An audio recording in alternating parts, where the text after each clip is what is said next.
오늘 제목은 불로써 불을 이겨라, 그런 제목을 가지고 하나님의 말씀을 드리겠습니다. 지금 우리는 사순절을 지나고 있습니다.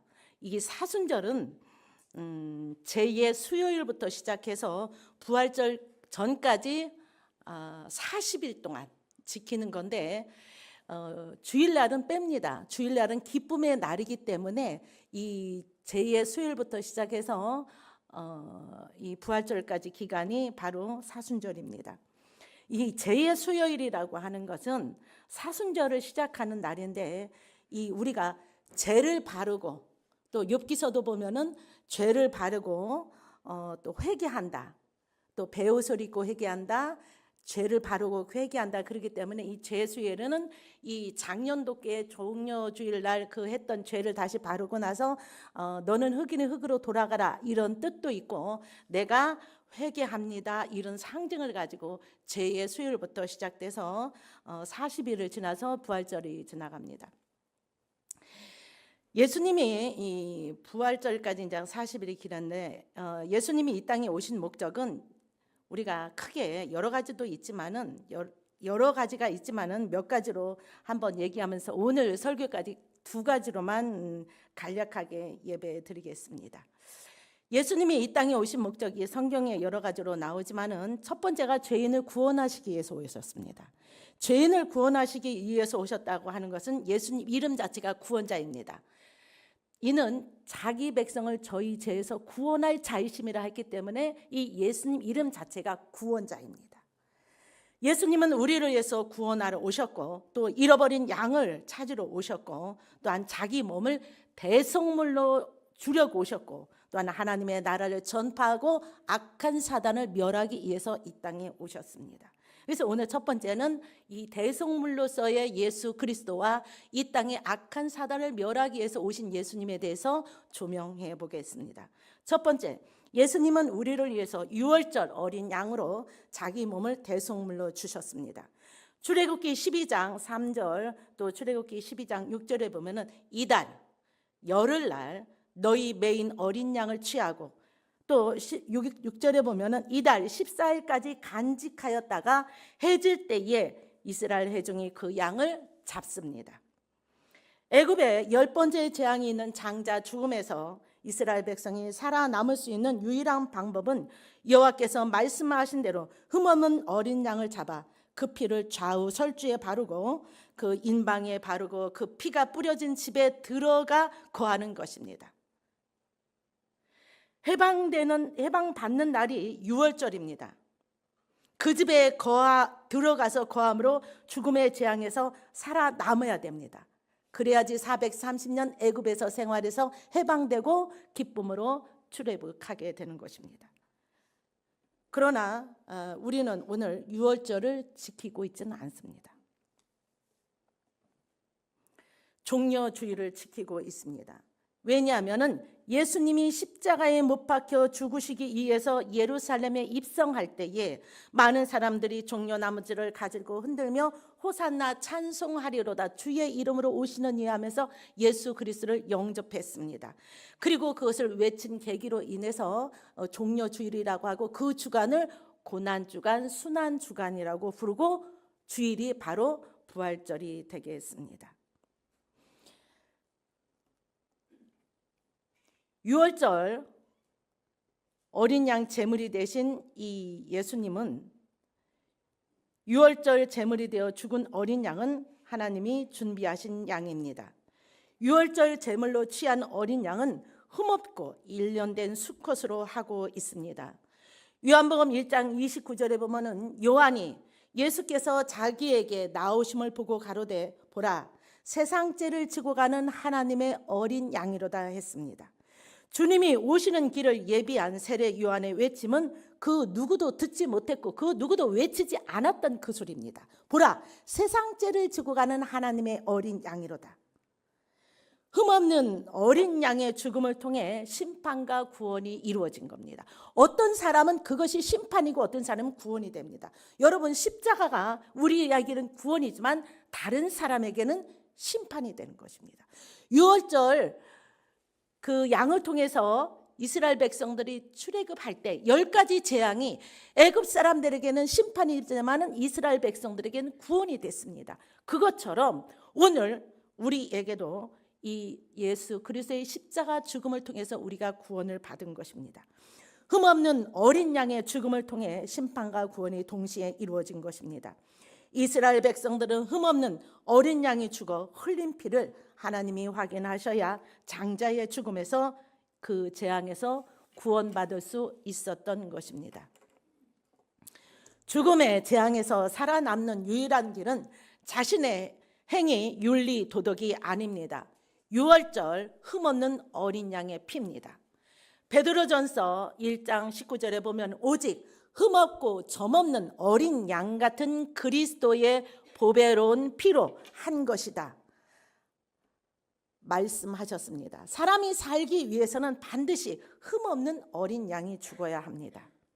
어린 양은 자신의 잘못이나 죄나 허물 때문에 죽는 것이 아니라 사람을 살려내기 위해서 죽어야 되는 것입니다. 이것이 복음이고 이것이 구원이고 이것이 대속의 은혜입니다. 에베소서 2장 1절에 보면은 예수님은 허물과 죄로 죽었던 우리를 살리신 것입니다. 흠없는 어린 순양이여야 함은 예수 그리스도께서 하나님의 아들로 오심을 말하는 것입니다. 보라, 처녀가 잉태하여 아들을 낳을 것이니. 또 17절에 보면은 하늘로서 소리가 있어 말씀하실 때 이는 내 사랑하는 아들이요 내 기뻐하는 자라 말씀하셨습니다. 이것은 하나님께서 예수 그리스도를 증거하신 말씀입니다.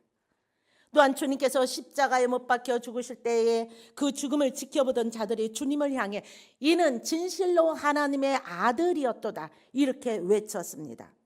성경은 무엇을 증거하는 책입니까? 여러분 성경을 읽고 성경을 외우고 성경에 대해서 많이 알지만 성경은 무엇을 증거하는 책입니까? 성경은 예수 그리스도께서 하나님 아들이심을 믿게 하기 위해서 기록된 책입니다. 흠없는 어린 양은 14일 해질 때 죽어야 합니다. 애굽에 내린 장자의 죽음의 재앙에서 이스라엘 백성들은 구원할 흠없는 어린 양은 반드시 10일 날 취하고 14일까지 간직하였다가 14일 해질 때에 죽어야 합니다. 사랑하는 성도 여러분, 하나님은 왜 유월절 어린 양을 죽이는 날과 때를 정하셨습니까? 그냥 아무 때 죽고 그냥 각자가 알아서 하세요 이렇게 할 수도 있을 건데 왜 하나님은 10일 날 취하고 14일 날까지 있다가 해질 때 잡으라 말씀하셨습니까?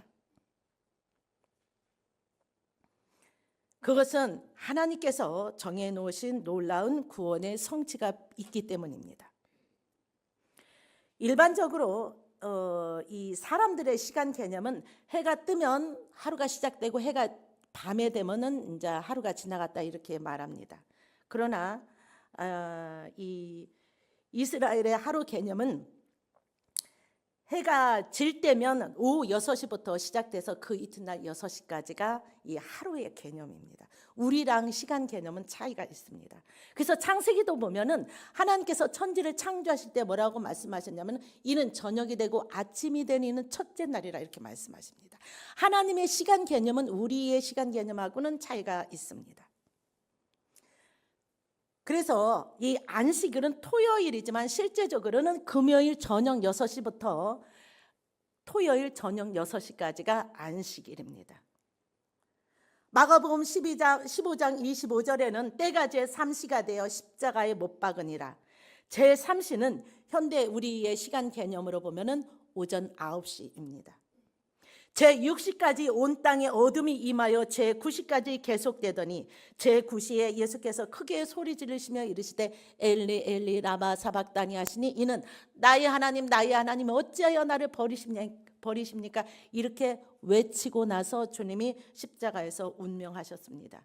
주님은 금요일 오전 9시에 십자가에 못 박히셨고 12시가 되자 온 땅이 가장 대낮에 온 땅이 어둠이 임하여 오후 3시까지 그 어둠이 계속되었으며 오후 3시가 되자 크게 소리 지르시고 유월절 어린 양이 되어 14일 오후 3시에 십자가에서 운명하신 것입니다. 유대인들은 오후 3시를 해질 때라고 합니다. 그래서 주님은 흠없는 어린 양이 되어 십자가에 못 박혀 해질 때 오후 3시에 운명하셨습니다. 이 얼마나 놀라운 하나님의 구원의 성취입니까? 출애굽기에 해질 때 잡으라는 주님의 유월절 어린 양이 주님이 십자가에서 해질 때 오후 3시에 운명하셨다는 거예요. 예수님께서는 어린 양이 되셔서 우리에게 구원을 성취해 주신 것입니다. 이 얼마나 하나님의 놀라운 구원의 계획이고 구원의 성취의 말씀입니까? 그러므로 여러분은 하나님의 말씀을 믿어야 합니다. 예수 그리스도를 의심치 말고 세상의 유일한 구원자는 예수 그리스도다. 유월절 어린 양이 되신 예수 그리스도다. 그것을 우리가 믿고 의지해야 됩니다. 두 번째는 예수님은 하나님의 나라를 전파하며 마귀의 일을 멸하러 오셨습니다. 우리가 생각할 때 예수님의 십자가만 생각하지 마세요. 예수님의 십자가가 우리를 위해서 죽으셨지만 예수님이 또 오신 것은 하나님의 나라를 선포하고 하나님의 나라의 복음을 증거하기 위하고 악한 사단의 마귀를 멸하러 이 땅에 오신 겁니다. 오늘 말씀 읽은 것은 요한이 모든 사람에게 말합니다. 요한이 많은 사람들이 그 심중에 요한 저 사람이 메시아인가 이렇게 생각할까 봐 이 요한이 말합니다. 나는 너희에게 물로 너희에게 세례를 베풀거니와 나보다 능력이 많으신 이가 오시는데 나는 그의 신발끈을 풀기도 감당하지 못한다. 그는 성령과 불로 너희에게 세례를 베푸실 것이다 했습니다. 지금 우리는 성령과 함께 임하시는 하나님의 불을 받아야 합니다. 우리가 성령 충만하면은 이 성령과 함께 성령의 불을 우리가 받아야 합니다. 예수께서도 내가 불을 땅에 던지러 왔노라 했습니다. 이 불이 붙었으면 내가 무엇을 원하리요? 성경에는 이 불에 대한 이야기가 굉장히 많이 있어요.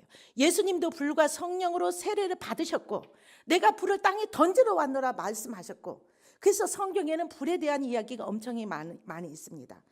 킹 제임스 성경에 의하면 불을 언급한 것이 503회 정도가 되고 우리가 매일 기도에 힘쓰라 했던 이 기도에 관해서는 129회가 됩니다. 그만큼 불에 대한 언급이 많다는 것은 그만큼 중요하다는 얘기예요. 그래서 오늘 우리가 이 불에 대해서 배우고 이 불의 사람이 되시기를 축복합니다. 불이 그만큼 중요합니다. 모세는 하나님의 음성을 듣기 위해서 40년을 기다렸습니다. 사도행전 7장 30절 34절에 보면은 40년이 참에 천사가 시내산 광야 가시나무 떨기 불꽃 가운데서 그에게 보이거늘 말씀하셨고, 계시록 20장 7절부터 10절에 보면은 1000년이 참에 사단이 그 옥에서 놓여 또 그들을 미혹하는 마귀가 불과 유황못에 던져지니 거기는 그 짐승과 거짓 선지자들도 있어 세세토록 밤낮으로 괴로움을 받으리라 했습니다. 이 때와 시기는 아버지 하나님 권한해 주셨습니다. 지금 우리는 어떤 때입니까? 아름다운 동행 30년, 세상의 빛으로 100년을 지금 바라보는 이 시기에 있습니다. 여러분은 이 시세를 잘 분별하고 나가야 됩니다. 베드로는 시세를 읽을 줄 알았습니다. 오순절날 임한 성령 강림 사건은 급하고 강한 바람 같은 소리가 있어 그들이 앉은 온 집에 가득하여 마치 불의 혀처럼 갈라지는 것들이 그들에게 보여 각 사람 위에 하나씩 임하여 있더니 이렇게 말씀하고 있습니다. 우리 오늘 이 주보에 보면은 계속 우리가 7대 절기에 대해서 말할 때가 많이 있는데 우리가 이제 출애굽기, 레위기, 민수기 이제 여기서 보면은 7대 절기에 대해서 많이 합니다. 그래서 이 이스라엘 7대 절기, 유대 7대 절기에 대해서 지금 올려놓은 거 있으니까 여러분이 이 7대 절기가 어떤 절기인가 한번 숙지하셨으면 좋겠습니다.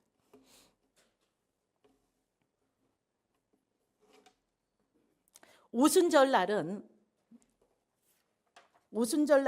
이 성경에서 보면은 77절 또는 맥주절이라고도 하지만은 또 오순절이라고도 합니다. 이 오순절은 예수님께서 초실절 예수님께서 이제 부활하셔서 첫 열매가 되시고, 그러니까 이 구약은 예표고 신약은 그것을 이루어 성취된 겁니다. 그래서 우리가 구약을 지키는 것이 아니라 그 성취된 예수 그리스도를 우리가 믿고 의지하는 겁니다. 그래서 유월절을 지키는 것이 아니라 종려주의를 지키는 것이고, 예수님 오순절 날에 예수님께서 십자가에 죽으시고 부활하시고 첫 열매가 되시고 나서 40일 동안 이 세상에 계시다가 부활 승천하시고, 그의 제자들이 이 마가 다락방에서 열흘 동안 기도에 힘쓰고 오순절날 성령의 불을 받은 사건이 오순절 사건입니다. 베드로는 이것을 요엘 선지자의 예언의 성취로 해석했습니다. 하나님이 우리에게 주시는 분은 심판의 불이 아닙니다. 그 불은 우리를 정결케 하는 깨끗한 불입니다. 하나님의 사역을 위해서 힘있게 할 수 있는 능력을 주십니다. 지금 성령의 불을 통해 교회가 다시 연합하고 회복할 때입니다. 오늘 여러분 찬양도 했어요. 그죠? 불 가운데 건널 때에도 주의 자녀로 산다는 것은 여러분 찬양하면서 물 가운데 불 가운데로 건널 때 주님이 동행한다고 여러분 고백했습니다. 예레미야 23장 29절에 보면은 예레미야가 한 말씀입니다. 여호와의 말씀이니라. 내 말이 불같지 아니하냐, 바위를 쳐서 부서뜨리는 방망이 같지 아니하냐 하십니다. 하나님께서는 또 성막과 성소와 번제단에도 불을 보내셨습니다. 우리 마음에도 불을 보내셨습니다. 불은 우리를 정결케 하고 깨끗하게 씻어주십니다. 불은 부정한 것을 없애주기 위해서 불을 사용합니다. 이사야 6장 5절부터 7절에 보면 이사야가 말합니다. 화로다 나요. 나는 부정한 자인데 하나님을 배웠다. 거룩한 자가 아닌데 하나님을 보았다. 이 말을 하는 것입니다. 그때에 만군의 여호와 왕을 내가 배웠다 이랬을 때에 스랍 중에 하나가 부젓가락으로 제단에서 지분받은 핀 숯을 손에 가지고 날아와 그것을 내 입에 대며 이것이 내 입에 닿으니 내 악이 제하여졌다 말씀하셨습니다. 내 죄가 사하여졌다 하셨습니다. 하나님의 거룩한 말씀이 이사야의 입에 담기면서 먼저 그 입술부터 정결케 하셨던 것을 볼 수가 있습니다. 그는 하나님의 말씀을 받아 전하고 선포할 수 있는 하나님의 그릇이 되었던 것을 볼 수가 있습니다. 성경에 보면은 거룩한 불만 있는 것은 아닙니다. 거룩하지 않는 불도 있습니다. 야고보서 기자는 야고보 3장 5절에 보면은 우리의 혀가 불의 원천이라고 했습니다. 혀는 사람에게 상처와 파멸과 악을 내뿜습니다. 그러나 동시에 혀는 사람을 세우고 격려하고 위로합니다. 우리의 혀는 양쪽에 날이 선 칼과 같아서 잘 사용해야 될 것을 야고보 기자는 우리에게 말하고 있습니다. 악한 말은 상대방을 해할 뿐 아니라 그 말을 내뱉은 사람도 해를 당합니다. 이러한 불은 지옥불에서 시작돼서 인생 전체를 태워버리는 것을 우리는 성경을 통해서 많이 보았습니다. 민수기 3장 14절에 보면은 나답과 아비후가 다른 불로 제사를 드리다가 여호와 앞에 죽었습니다. 고라의 자손들도 죽었습니다. 옛 속담에 불로써 불을 이겨라. 오늘 설교 제목입니다. 이열치열이라는 말이 있습니다. 우리 각 사람에게는 일정한 시험이 있습니다. 나라와 민족과 개인과 가정과 단체도 다 어떤 시험이 다 있습니다. 지금 전쟁이 있는 나라는 완전히 불시험입니다. 베드로전서 1장 6절에는 그러므로 너희가 이제 여러 가지 시험으로 말미암아 잠깐 근심하게 되지 않을 수 없으나 오히려 크게 기뻐하라. 이는 너희의 믿음의 확실함은 불로 연단하여도 없어질 금보다 더 귀하여 예수 그리스도께서 나타내실 때에 칭찬과 영광과 존귀를 얻게 하려 할 것임이라고 하셨습니다. 우리가 하나님의 불로 심판했을 때 하나님 앞에 바로 서기 위해서는 불연단이 거쳐야 된다는 겁니다. 여러분 집과 나무들은 다 타게 되어 있어요. 그런데 불로 연단된 금들은 타지 않습니다. 여러분은 이 불시험을 잘 견뎌서 하나님이 쓰시는 그릇이고 하나님이 쓰시는 제목이 되시기를 축복합니다.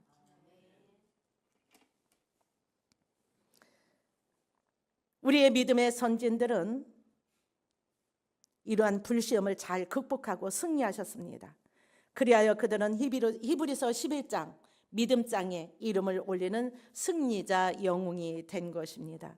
그 히브리서 11장 마지막에 여러분의 이름도 기록돼야 됩니다. 누가복음 9장 51절부터 56절의 말씀을 보면은 사마리아 마을을 지나갈 때 사마리아 사람들이 예수 그리스도를 영접하지 않으니까, 예수님을 받아들이지 않으니까 야고보와 요한이 말합니다. 주님, 우리가 불을 명하여 저들을 멸할까요? 막 이렇게 한마디로 말하면은 우리 말을 안 들으니까 불로써 막 할까요? 이렇게 얘기합니다. 예수님께서 허락하지 않고 책망하십니다. 그것은 다른 불이라는 이야기입니다. 그러나 지금 우리는 불의 옷을 입어야 할 때입니다. 성령의 인도하심을 따르는 모든 사람들은 성령의 불, 곧 이로부터 능력을 힘입어야 합니다. 바로 지금 성령의 불로 옷을 입을 적기입니다. 지금 시험의 불을 통과하여 모든 더러움과 이 찌꺼기들을 남김없이 태워야 합니다. 그래야 마지막 심판 때에 여러분들이 심판의 불로 마주서지 않는다는 것입니다.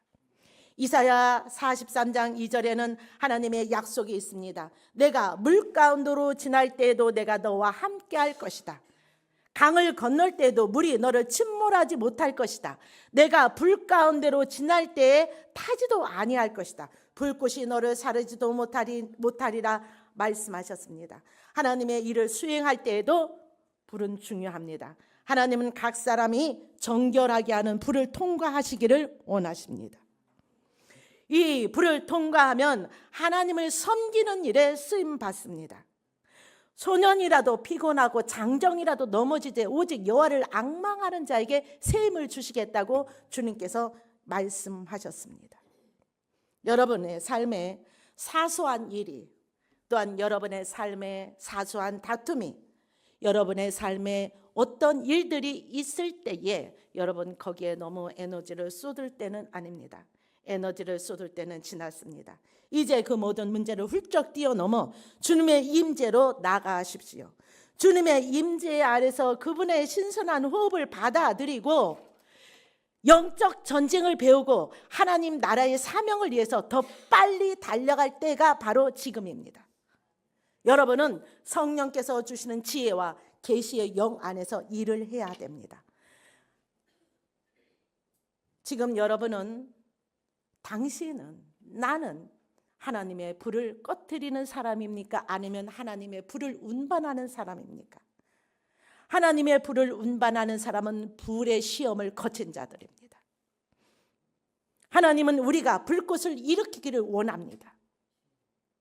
나를 믿는 자는 내가 하는 일도 그도 할 것이요 또한 그보다 더 큰 일을 하리라 말씀하셨습니다. 하나님께서 우리에게 근신하고 깨어있으라 말씀하셨습니다. 너희가 얻지 못하면 구하지 아니하며 구하지도 얻지 못하면 정욕으로 쓰려고 잘못 구한 것이다. 그러나 너희는 구하라 말씀하셨습니다. 하나님이 부어주시는 성령의 불을 꺼뜨리는 요소가 우리 가운데는 있습니다. 그것은 외부적인 요소가 아닙니다. 성령의 불을 꺼뜨리는 것은 이 내부적인 것, 내 안에 있을 때가 많이 있습니다.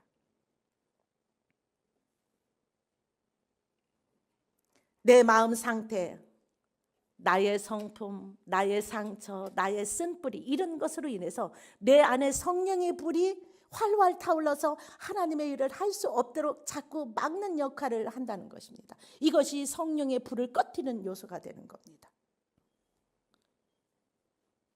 주님께서는 성령을 소멸하지 말라 말씀하셨습니다. 또 성령을 소멸할 때에 어떤 것이 있냐면 너무 낮은 기대감, 이것이 성령을 소멸하게 되는 것입니다. 지금 여러분은 성경에 기록된 하나님의 말씀을 믿고 있습니까? 성경이 유효하다고 여러분 지금 믿고 있습니까? 주님께서 백부장에게 말씀하셨습니다. 마태복음 8장에 가라 내 믿음대로 될지어다 하시니 그 즉시로 그 하인이 나으니라. 믿음대로 이루어집니다.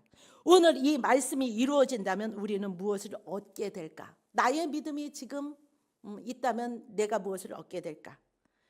여러분의 믿음의 한계 때문에 여러분이 믿은 믿음대로 딱 그만큼만 이루어질 수도 있다는 겁니다. 그러면 여러분 기뻐하실 것 같아요? 아, 기쁘다. 그럴 사람은 흔치 않아요. 왜? 여러분이 생각할 때 믿음이 크지 않기 때문입니다. 그래서 여러분은 믿음을 확장시켜야 됩니다.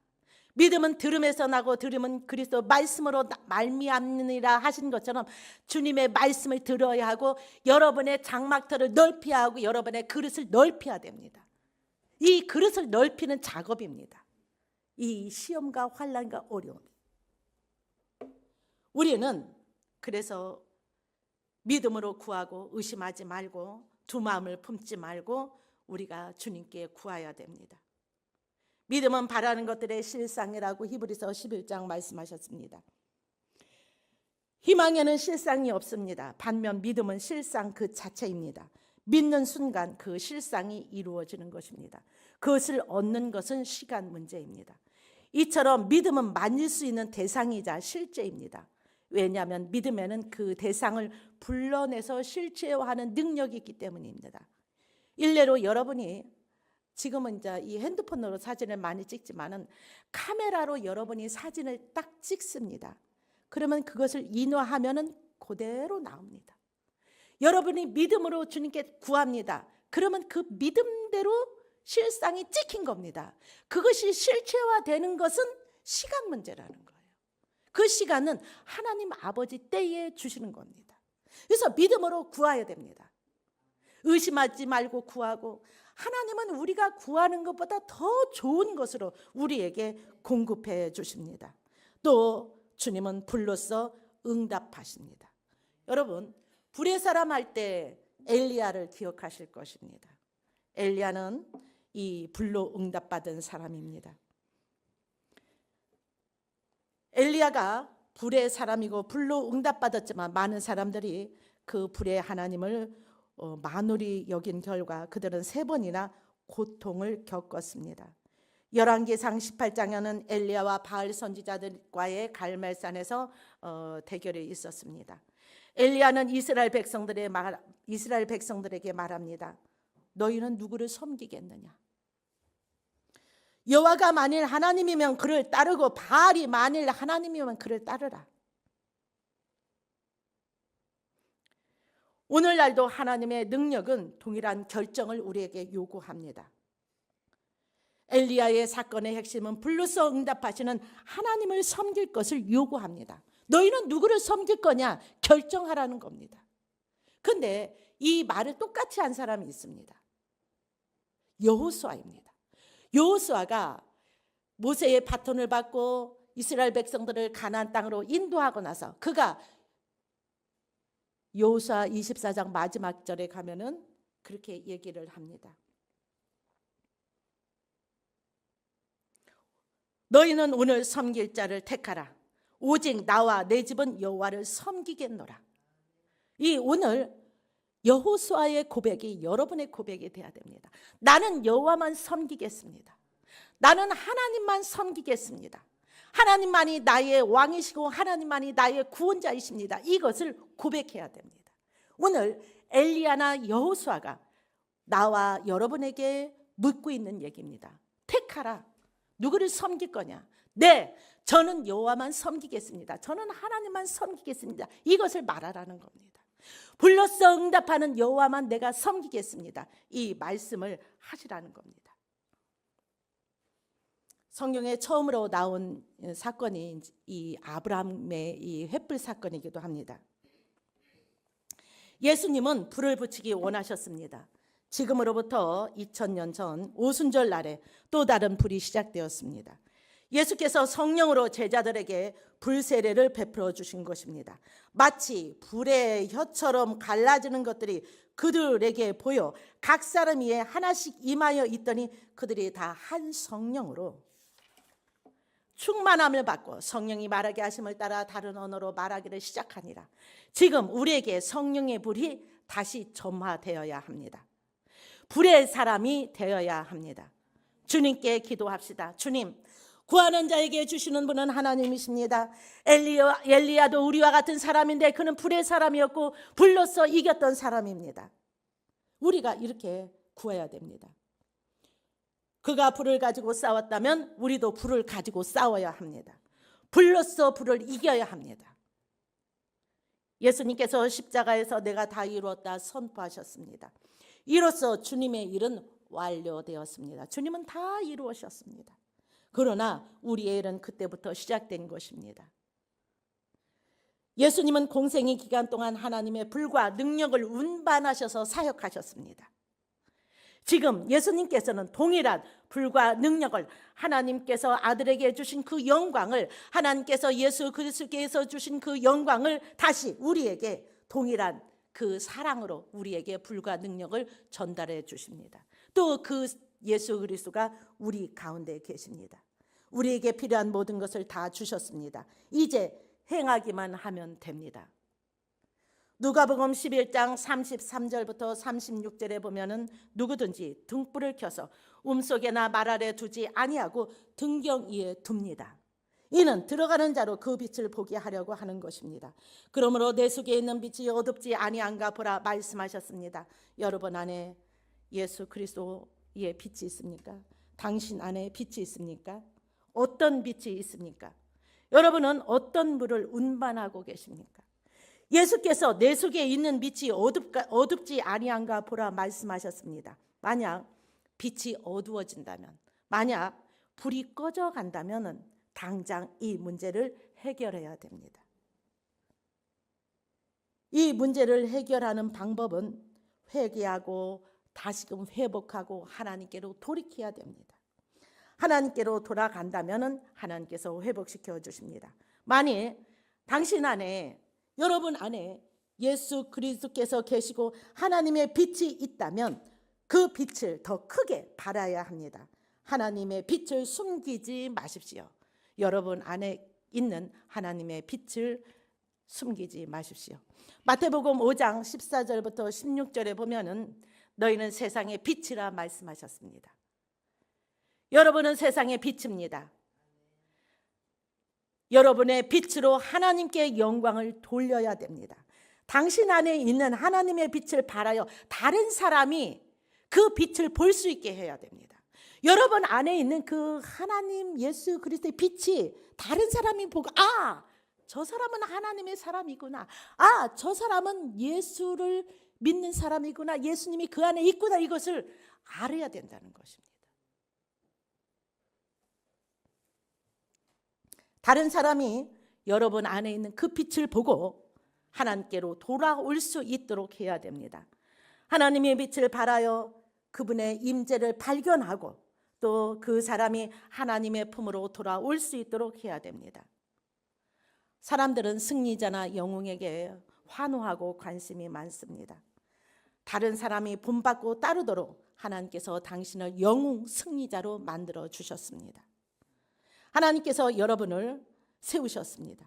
하나님께서 이 목적을 위해 여러분에게 빛을 주셨습니다. 그러나 이 빛을 발하시는 분은 하나님입니다. 하나님의 빛이 당신을 통해 퍼져 나가도록 허락해 주십시오. 선포하고 허락하고, 내가 무엇을 결정하면 이루어질 것이다, 욥기서에 말씀하신 것처럼 여러분이 결정하고 여러분이 선포해야 됩니다. 여러분이 허락해야 됩니다. 성령은 인격의 하나님이기 때문에 여러분이 허락할 때 성령께서 운행하시고 역사하시는 것을 우리가 볼 수 있습니다. 요한복음 4장 4절에 세상을 이기신 주님이 말씀하십니다. 자녀들아, 너희는 하나님께 속하였고 또 그들을 이기었나니 이는 너희가 내 안에 계신 이가 세상에 있는 자보다 크심이라 말씀하셨습니다. 당신을 승리자로 부름받은 사람입니다. 당신은 승리자입니다. 하나님의 강력한 불이 되십시오. 불의 사람이 되십시오. 빛의 사자가 되십시오. 우리는 택하신 족속이여 왕 같은 제사장이여 거룩한 나라이고 그의 소유된 백성입니다. 우리를 어두운 데서 불러내어 그의 기이한 빛에 들어가게 하시고 하나님 아버지 예수 그리스도의 아름다운 덕을 선전하고 선포할 수 있도록 우리가 부름받은 자입니다. 우리 지금 아름다운 동행 30년, 세상의 빛으로 100년을 지금 가고 있는 이 시점, 이 때에 우리가 서 있습니다. 결론으로 가겠습니다. 오늘은 3월 8일입니다. 숫자 8은 새로운 시작을 알립니다. 숫자 8은 7에다가 2를 더한 값입니다. 7은 완성을 나타내는 수입니다. 무언가 완성되었는데 거기다 2를 더했으니 숫자 8이 새로운 시작을 뜻하는 것입니다. 실제로 유대인들은 이 숫자 8에 새로운 시작을 한다는, 숫자 8에 새롭게 시작한다는 의미를 부여합니다. 우리가 7이 완전수인 것처럼 8은 새로운 시작을 의미합니다. 성경 전반에 숫자 8이 다양하게 등장합니다. 새로운 시작을 알리는 것입니다. 먼저 노아의 방주를 생각하면은 그 안에 8명이 타고 있었습니다. 노아의 가족 8명으로 새로운 시작, 새로운 세상을 하나님께서 시작하셨습니다. 노아의 홍수로 이 세상을 다 멸하고 나서 새롭게 시작한 것이 8명으로 시작한 것입니다. 하나님과 동행한 아브라함도 8번이나 하나님으로부터 복된 약속을 받았습니다. 또 숫자 8은 남자아이가 태어난 지 8일째 되는 날 할례를 행했습니다. 새로 태어난 아기는 8일째 이 예식을 행함으로 새 생명으로 새롭게 시작하는 것을 의미하고 있습니다. 우리 교회는 창립 30년에 세상의 빛으로 나갑니다. 오늘이 3월 8일입니다. 오늘 우리는 은혜의 날입니다. 오늘 우리는 구원의 날입니다. 오늘 당신은 독립기념일입니다. 어린 양의 죽음으로 다시 태어난, 다시 시작하는 독립기념일이고 구원의 날이고 은혜의 날입니다. 교회를 위한 새로운 시대가 열렸습니다. 그리스도의 몸된 교회를 와해시키는 것이 또한 악한 사단 원수의 계략입니다. 주님께서 불로써 불을 멸하라 말씀하신 것처럼 악한 사단을 교회를 와해시키려고 합니다. 우리는 불로써 불을 이길 수 있습니다. 계시록 2장부터 3장에 나오는 7교회는 지금 우리가 사는 시대의 교회를 대변합니다. 에베소 교회는 처음 사랑을 버렸다 경고를 받았고, 또 버가모 교회는 발람의 교훈과 니골라당의 교훈을 받아들였다 책망을 받았습니다. 두아디아 교회는 내가 책망할 길이 있나니 자칭 선지자라 하는 여자 이세벨을 용납한 것을 책망했습니다. 이세벨의 영이 미혹되면 음행과 배금주와 우상숭배의 죄에 빠지게 됩니다. 한국교회는 이 이세벨의 영이 많이 침투했습니다. 사대교회는 살았다 하는 이름은 가졌으나 죽은 자라 말씀하셨습니다. 빌라델 교회는 칭찬을 받았습니다. 라우디아 교회는 내가 내 행위를 아노니 내가 차지도 뜨겁지도 않다. 내가 차든지 뜨겁든지 원한다. 우리 주님께서 너희는 뜨겁게 서로 사랑하고 뜨겁게 서로 불러서 일어서라고 우리에게 지금 권면하고 계시는 것입니다. 주께서 오늘 우리 교회에 오신다면, 주님께서 오늘 우리 교회에 방문하신다면은 주님께서 무슨 말씀을 하실지 참으로 두렵고 떨립니다. 그럼에도 불구하고 우리는 세상을 이기신 주님을 믿고 섬기고 내 마음속에 모시고, 또한 만유보다 크신 주님이 나의 주님이시니 두려움 없이 담대하게 나갈 수 있습니다. 시편 66편 9절에 보면 그는 우리의 영혼을 살려주시고 우리의 실족함을 허락지 않으신다 말씀하셨습니다. 주님은 우리를 구원하시고 예수 그리스도께서 유월절 어린 양이 되셔서 우리를 구원하시고 그 주님이 우리를 실족하는 것을 허락하지 않는다는 겁니다. 베드로에게 사단이 너를 밀가부르트 하듯 하지만 사단이 너를 청구하지만 나는 내가 믿음이 떨어지지 않기를 기도했다. 악한 사단이 이렇게 요동치는 것입니다. 그럼에도 불구하고 우리 주님은 허락지 않으셨다 말씀하셨습니다. 또한 우리가 물과 물을 통과하였더니 주께서 우리를 풍부한 곳에 들이셨다고 12절에 말씀하고 계십니다. 우리는 하나님의 불을 퍼뜨리기 위해서 먼저 불시험을 견뎌야 합니다. 불가마 속에 던져진 사드락과 메삭과 아벳느고의 이야기는 하나님은 맹렬한 불 가운데 나타내셔서 보호하는 것을 우리에게 보여주셨습니다. 사드락과 메삭과 아벳느고가 불가마 속에 들어갔을 때 그 묶였던 것이 풀어지고 자유케 되는 것입니다. 자유를 선사하는 불이었습니다. 우리가 붙잡아야 할 말씀은 베드로전서 4장 12절 13절입니다. 사랑하는 자들아, 너희를 연단하려고 오는 불시험을 이상한 일 당하는 것 같이 이상히 여기지 말고 오히려 너희가 그리스도의 고난에 참여하는 것으로 즐거워하라. 이는 그의 영광을 나타내실 때에 너희로 즐거워하고 기뻐하게 하려 함이라. 아름다운 동행 30년, 세상의 빛으로 100년입니다. 일어나십시오. 이제 빛을 발하십시오. 불의 사람으로, 빛의 사자로 여러분 사시기를 축복합니다. 기이는 자는 성령이 교회들에게 하시는 말씀을 들을지어다. 아멘.